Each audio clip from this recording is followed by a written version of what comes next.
Я изучал лады в средней школе. Билл Вескотт, мой учитель музыки, вел занятия по теории. Там я изучил все диатонические лады. И он убедил меня, что нужно придумать свое мнение о каждом ладе. Вот как это сделать.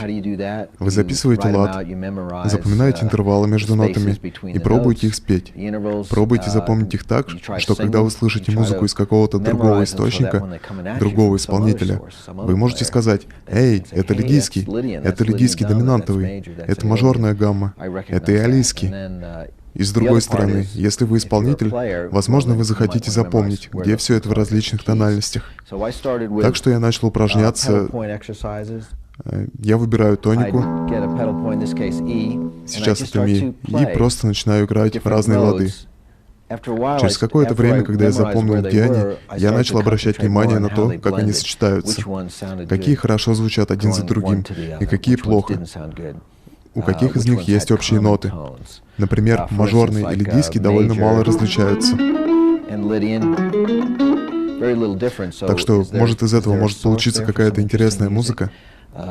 Будет ли звучать драматичнее, если мы перейдем от мажора к минору? На такие вопросы я нашел ответы довольно быстро. Так что я хотел бы начать так.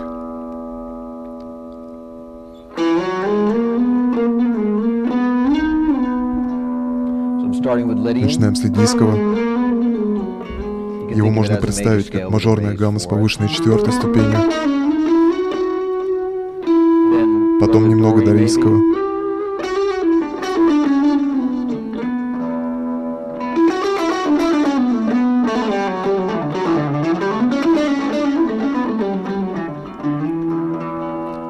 Микс лидийский. Мажорный лад с пониженной седьмой ступенью.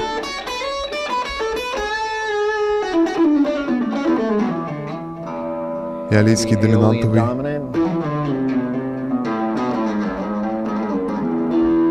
Как минорная гамма с повышенной третьей ступенью.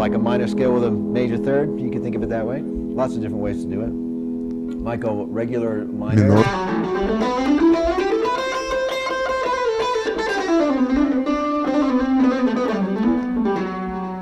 Обратно к мажору.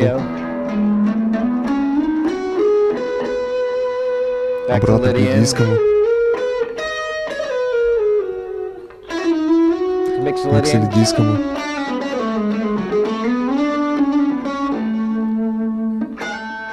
К лидийскому.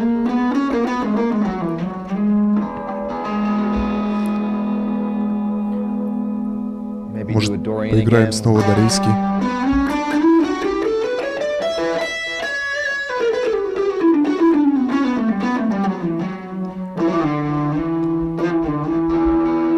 Немного фригийского доминантового.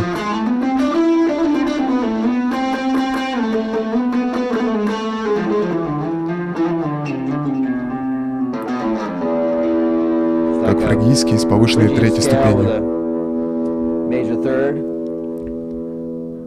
После всего этого я не играю слишком безумно, потому что я действительно пытаюсь включить какую-то мелодическую информацию. Это что-то вроде гармонического банка, который вы можете собрать. Например, вы играете несколько нот во фригийском доминантном ладу. Тут есть напряжение, потому что я заканчиваю на минорной шестой ступени, и остальные ждут чего-то вроде развязки. Так что я, можно сказать, думаю в терминах аккордов. И тут я проделал много работы с ладами, вдобавок к простому запоминанию каждого лада в 2-3 октавах в каждой тональности. В конце концов, вы можете подумать, как будет звучать лидийская прогрессия, как будет звучать фригийская доминантовая прогрессия. Так что вам надо будет посмотреть на лад, подумать, какие трезвучия составляются от каждой ноты этого лада, и какие типы вторых, четвертых, шестых и седьмых ступеней доступны для этих аккордов. Вы можете начать относиться к ладам не только как к ладам, а как к тональностям. И в конце концов они практически становятся эмоциональной темой. На самом деле, как только вы прошли музыкальную часть, это больше как эмоциональное воздействие на слушателей. Они не думают об интервалах, они просто чувствуют музыку. Есть что-то вроде психологии музыки, в которой мы тут упражняемся. Мажорная гамма дает более светлый и счастливый звук, так что вы могли бы использовать ее для того, чтобы не посылать печаль, скажем так. И вы могли бы играть минорную гамму, чтобы сделать ровно наоборот. Это что-то вроде соглашения между ними. Конечно, нам нравится немного играть с этим и смотреть, можем ли мы играть против типа гаммы. Есть лады, которые делают это. Например, фригийский доминантовый. Я имею в виду, он веселый, но в то же время печальный, тревожный и немного с напряжением. Можете подумать об этом в таком ключе.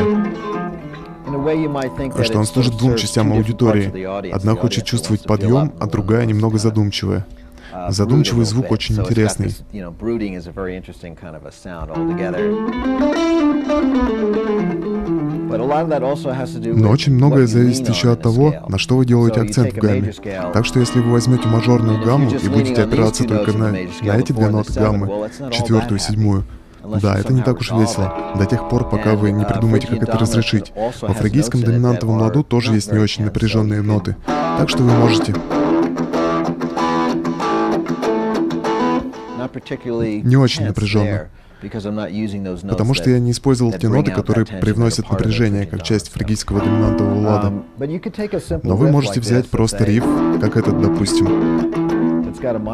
у которого минорная седьмая ступень и обычная четвертая и пятая. Что будет, если мы сыграем в фригийском? И это один из способов, каким вы можете посмотреть на какие-то из этих ладов и сказать: у меня есть риф, и я использую этот конкретный лад, который ведет меня конкретно этой дорогой. Что будет, если я захочу что-то вроде обратной картины этого рифа, гармонически или эмоционально? И вот что, возможно, нужно сделать. Допустим, вы начали с лидийского. У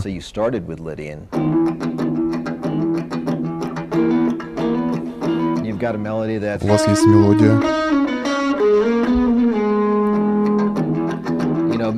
которая мажорная с небольшими добавками, повышенной четвертой ступенью. Если вы неожиданно начинаете, и мелодия,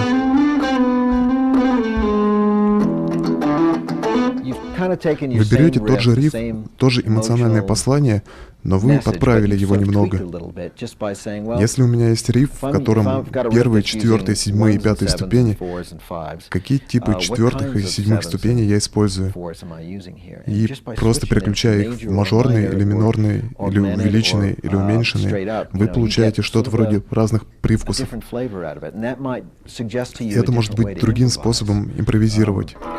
Даже проще. Когда я сочинял Always With Me, Always With You, в котором есть эта простая прогрессия 1, 4, 5,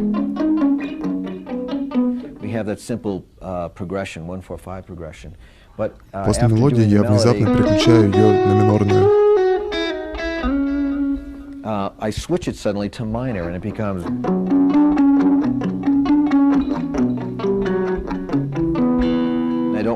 Так что это типичный способ сохранения послания песни. Вы идете в ту же сторону, просто взяв левее.